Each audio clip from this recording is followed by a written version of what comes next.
Good day again, internet. So, ngayong araw na to, ito na, pupuntahan natin ang Illana Gore Museum.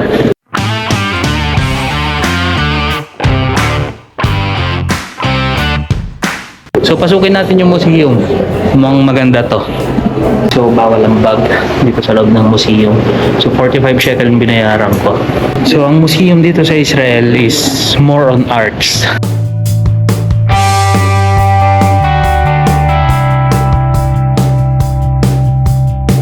So, merong mga bungo. Hindi ko alam kung anong bungo to. Parang bungo ng kalabaw or bakal. Medyo creepy kung ikaw lang mag-isa, pero para sa akin, arts pa rin to. May mga malalaki rin silang mga langgam. So, meron sila ditong sobrang lumang painting.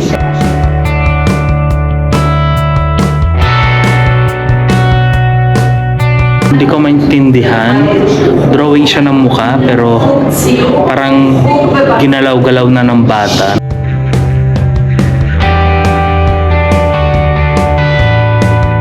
Meron din silang lumang cabinet.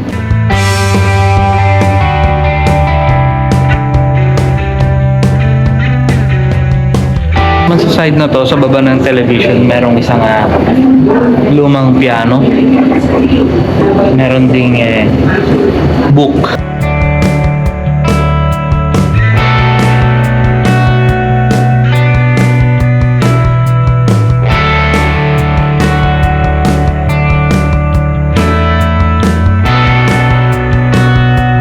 Siguro yung dating ano ba tawag nila? Rocking chair. Rocking chair nila noong unang panahon. So, as in, bakal talaga siya. So, dito naman may mga nakasabit na puro mga sungay, mga horn ng mga animals. Tingin ko mga horn na to ng mga tupa. And dito naman, ito yung mga gamit ng mga sinauna noon. Siguro sa construction.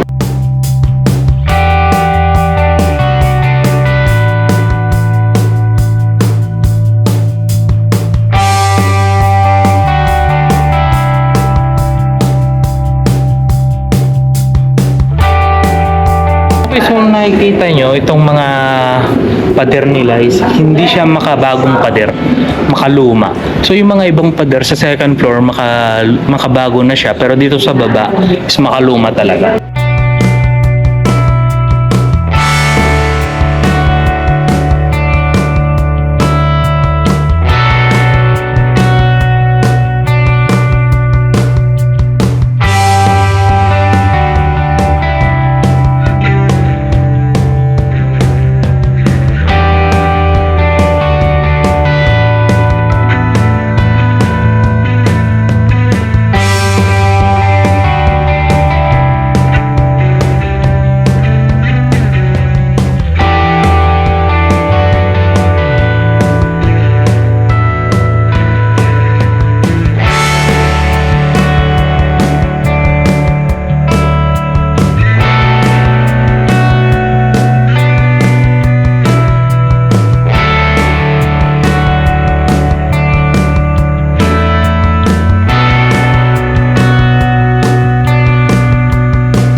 Hindi ko rin maintindihan ito.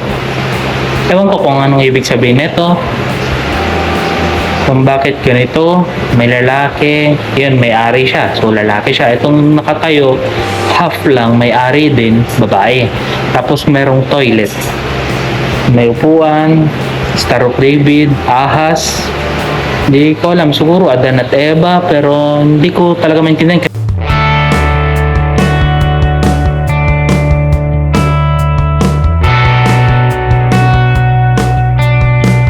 Ito naman sa section na to, para sa mga rebulto ng mga parang sa mga ati-atihan, yung mga binubuhat-buhat nila, mga ganon. So, hindi ko alam kung anong ibig sabihin nito, pero creepy talaga.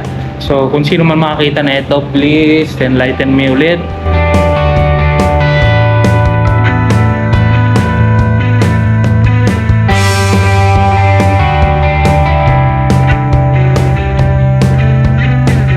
Okay, so now, nandito tayo sa may parang kitchen nila. So, maluwang to. Ito yung mga sinaunang gamit nila. Yan. So, pasensya na dun sa maingay dahil yung sasakyan sa labas yun.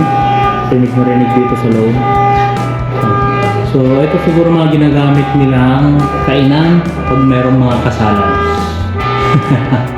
So, malaking mangkok, malaking plato. And meron dito mga lagayan po ng tubig. Sigurado ako lagayan to ng mga tubig o mga wine. And ito yung mga lutuan. Yung mga ito.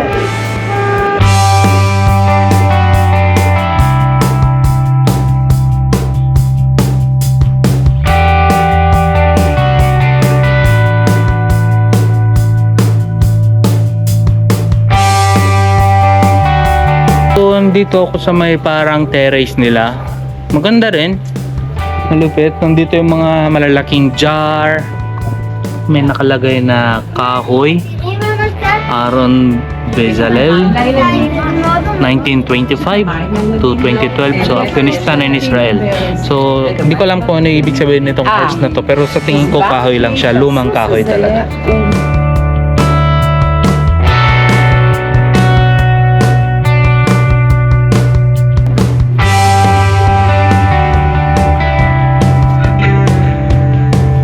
Naman sa kwarto na to, so ito na yung mga santo.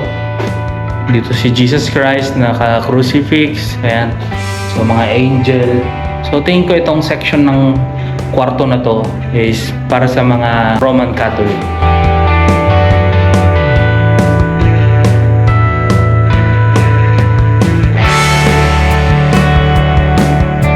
Oh, ito nakikita ko lumang lagayan ng mga gamit.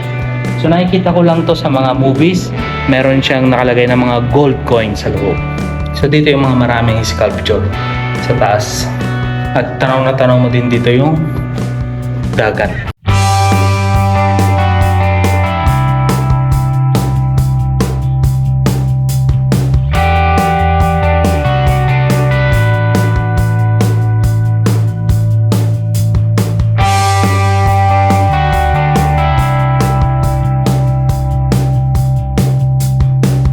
So dito sa taas ng museum, pwede ka namang tumambay saglit, kaya lang wala kang maupuan kasi bawal talaga umupo dito para namnamin ang ganda ng dagat.